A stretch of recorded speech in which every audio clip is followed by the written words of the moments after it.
If anyone tells you that Illuvium is dead, unfollow and block them. The Illuvium Overworld was a boring grind fest, I will definitely admit that, but it will single-handedly revive crypto gaming and is already presenting tons of earning opportunities to make money online with play-to-earn gaming.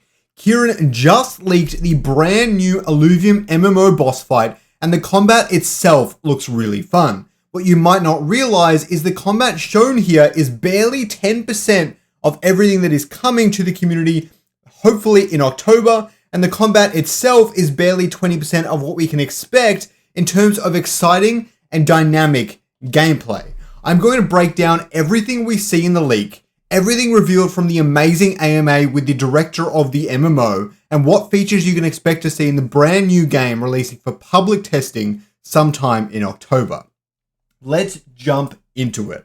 So the first thing we've got is from Kieran right here, where he said, we've leaked a bit of the new Overworld. The plan is to continue showing more and more all the way up to the demo. There is still a ton of stuff to be integrated, but hopefully now people can see the direction we're going. Multiplayer, boss fights, quests, story, lore, progression. Everything it was meant to be. And I truly believe that they're making some excellent progress towards that goal, and we're going to check it out right now. The first thing that Steven, the director of the MMO, reveals is that there are more variations to Illuvials than you initially thought. In playing and testing right now is that if we just import the arena versions of Illuvials with their attacks and omegas, combat, it's bland as hell. It's not bland as hell, but we are trying to make combat as dynamic and exciting as we can. And there needs to be a little more variation, a little more pressure to react and adjust to what they're doing. And so additional abilities seem like an easy, kind of... So Palworld was a really fun game to great critical acclaim, but even it didn't have as much tension or dynamic gameplay as Steven is suggesting here. So if they can pull that off and add just enough more depth to every Illuvial to make the gameplay a lot more interesting and dynamic, I think it'll make a big difference. As I break down every new feature, you might be wondering just when the community playtest will be done. At the end, I will actually have a really big hint as to when the Illuvium MMO might actually come to the community. So like and subscribe for more if you enjoy the content. Use my referral code on the Illuvidex, especially before you buy the new Illuvium Arena Battle Pass coming out sometime next week. Let's jump into the next one. To react and adjust to what they're doing. And so additional abilities seem like an easy, kind of natural thing to do. So yeah, right now there's some additional attacks getting built for every Illuvial that we're planning for VS. Those range a lot. There's an Atlas water wall shield that blocks projectiles and does damage. There's simpler kind of high crit attacks for Volantes, whatever. We're looking. Not only are they going to have extra abilities that you can use during battle, you're going to have to face against them as well, making the gameplay way more fun on the side where you're using the Illuvials as your allies and the dynamic gameplay against bosses and things like that, and when you're facing against them in the world. And when you start to add things like PvP to the mix, I think it could make things really, really interesting. We just converted Omegas from triggering on full energy like they do in Arena to being activated by the Ranger. So that's something on your ability bar. Instead of them just activating when their energy hits full like in Arena, now you can actually cast them yourself. And if they have more than one ability, you'll have control over all of their different abilities in some way. Maybe some of them have passives or something, I don't know. But that should make the gameplay really interesting. And it's not just a matter of when do I swing my sword or when do I cast my own character's spell. Where is my Illuvial? When should I cast its ability A, B, or C? And is that going to be impactful where it's currently standing, or do I need to move it on the battlefield? One of my favorite genres ever is real-time strategy games. I feel like we're getting a mix of MMO, dynamic RPG, action RPG, and real-time strategy all in the one game. And I actually think that could really take the world by storm. I truly believe that if they can pull it off. I'm hoping they do a really good job with that. Let's go to the next one. So one thing is we're working with, when we come in, for one thing, MMO has all this connotation that combat is like a standstill ability rotation where you're maximizing DPS. We know we don't want that. And there had been really Good. cool. That I sounds have no idea boring. how much you guys know or have played like in Illuvium history, but there's pretty sweet prototypes of combat systems in the project from Are you talking the about past. Talking about Breach. Yeah. Breach was fun. I don't know Breach if people was have played sick. it or seen it, but Breach it was was really sick. fun. They never let us. They're integrating the fast-paced gameplay of Breach, which you can see it right here. This part of it's a little bit basic. It gets more interesting later, but you can see when they're fighting off against a bunch of different opponents, all the projectiles are flying everywhere. They're going to target different enemies, use their abilities. This didn't even have alluvials and things in the mix. It's going to be even better than that, but they really love it. And they also said that he wants to kind of set it up a little bit like Hades. And you can see that Hades is really dynamic, really quick. Enemies are popping up all over the place. You've got to try and kill them as quickly as you can. Make sure they're not hitting you. I love Hades. It's one of the greatest games ever made. If they can pull off this feeling of tension and all the rest of it in Hades, and then maybe add some roguelike elements of some kind into it as well, I think they've got an absolute winner on their hands, and it will be endlessly fun. Hades is endlessly fun. You could play that thing for 20 hours straight, doing the exact same dungeon over and over again, and you simply do not get bored. That is impressive, and I think they're going to try and achieve that. We're trying to figure out how to balance is how much do we lean into that weapon-based attack system and build up a lot of different options for sword attacks versus having this sort of basic and strong stuff that each weapon does be pretty consistent and be kind of your like go-to dependable thing, and then stack the affinity and synergy or the affinity and class abilities on top. Because there's a trade-off there. The more spell-like affinity abilities still fill up your time and need mastery, but they're very different from the weapon-based attacks that have. So it's going to be interesting to see the mix-up between attack systems and ability systems. But I think it'll be simple. I think keep it as simple as you can.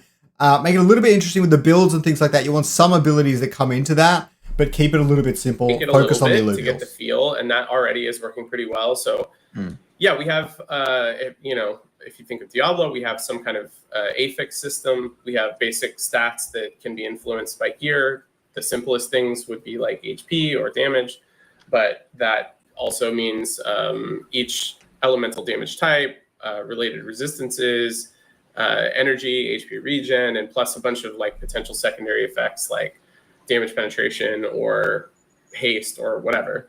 So the affix system is looking really good. For anyone who doesn't know, an affix system is basically you find an item, maybe it's a spear or something, and it's got like 5 rolls on different stats. It might be like boost attack damage or boost defense or boost water elemental damage. And there's so much variation with the way they're working with the progression system that you can have billions and billions of items generated from this, which is really good for any sort of NFT-based economy. So I actually think it'll work really well in this case. The way it lines up with your progression system will be interesting too, but it will really encourage trade and marketplaces and things like that, because even though it's not like the most valuable item because it's still a common, someone else might be looking for a common with these exact 5 stat rolls, which is incredibly rare, in the same way that 100 TPI alluvials are worth actually a surprisingly large amount. This sort of thing will apply to a wide range of things in that same way.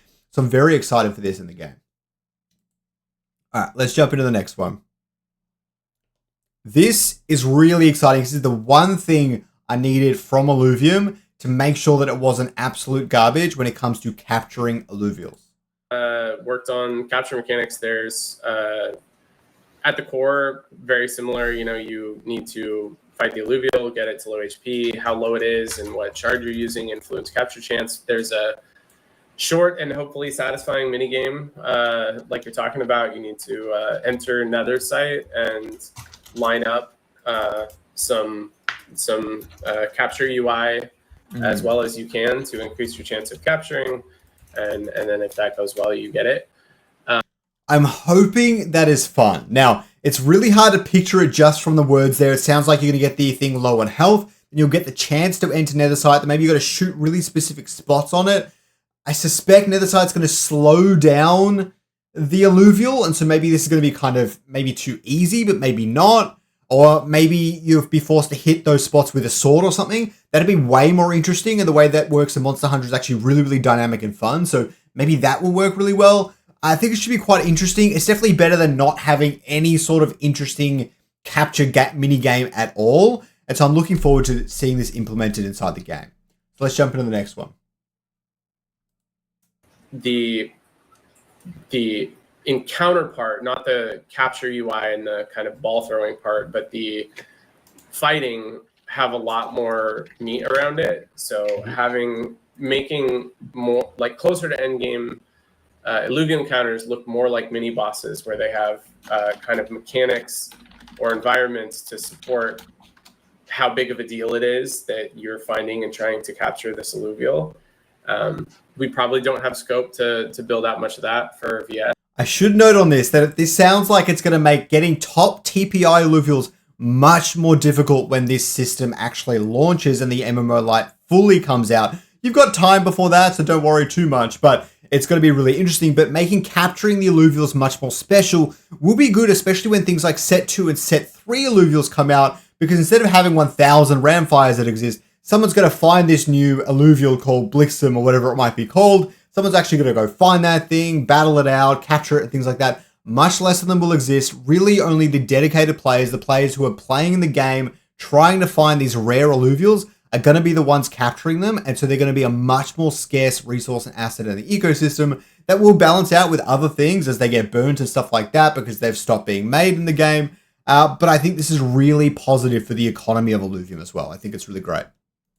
Minting steps, and that's where customer behavior becomes important. So we try to create a healthy game economy regardless of what goes to chain or not. We're constantly talking about introducing more sinks for alluvials, more sinks in sinks for alluvials have to be added into the game. He talks about also having sinks for other things in general, but sinks for alluvial are necessary. They honestly, in my opinion, they pretty much got to be everywhere. You need sinks basically everywhere. It gets a little bit weird when you cut off a set. So like all the Ramphys would eventually just get burnt up and there's no Ramphys left. That would be a little bit odd. But for the most part, sinks for alluvials is good. Leveling up, crafting gear, re-rolling gear, all that sort of stuff. If that's all alluvial sinks, you have no idea how positive the Illuvium economy will become overnight. I'm very excited for that.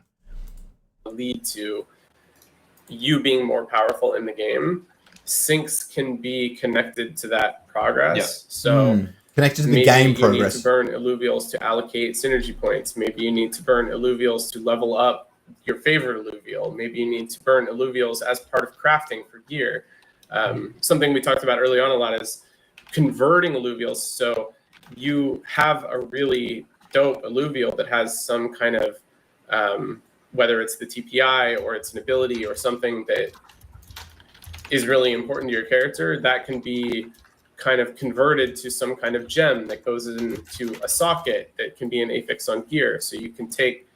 You can turn your Atlas or your Ramphy into an enhancement for your gear in some way. I think that could be really cool as well. All these burns sound great to me, but let's get to the meat of it. When are we going to see this? And I think this video gives us a great hint. I had to be creative. All right. So, combat feel. Just for quick context, he's saying what percentage of this is completed in time for the vertical slice, when people can get their hands on it and play test the game as it stands. Let's hear it. 60%. Combat feel 60%. We have a lot to do there. I'm excited to. We're talking a lot about focusing on that for the next couple of weeks, and I think that's going to go a long way. Amazing. That's not what a quick fire round is, but no. I'm joking. I love the context. I love the context. We need it. I love the context. Capture mechanics. In terms of public's hands, 90%. Interesting. Okay. The multiplayer stability. It's getting pretty good now. I'm going to say 80%. Yeah, it's actually 80%. That multiplayer stability is one of the things they were having the most problems with when they first started building all of these systems for the MMO Lite. That's very exciting. The whole list of things he said, go watch the AMA if you need to. I'll put it in the description if you want. He went through the whole list, and a lot of it was like 70, 80, 90%. We are very, very close. I'm hopeful for the end of October, but I definitely think it's going to be November at the very latest, where we are going to be playtesting the Illuvium MMO Lite. I hope you learned something today. Please, if you want to start delving into the ecosystem and earning from Illuvium, get started with this Arena Beginner Guide right up there.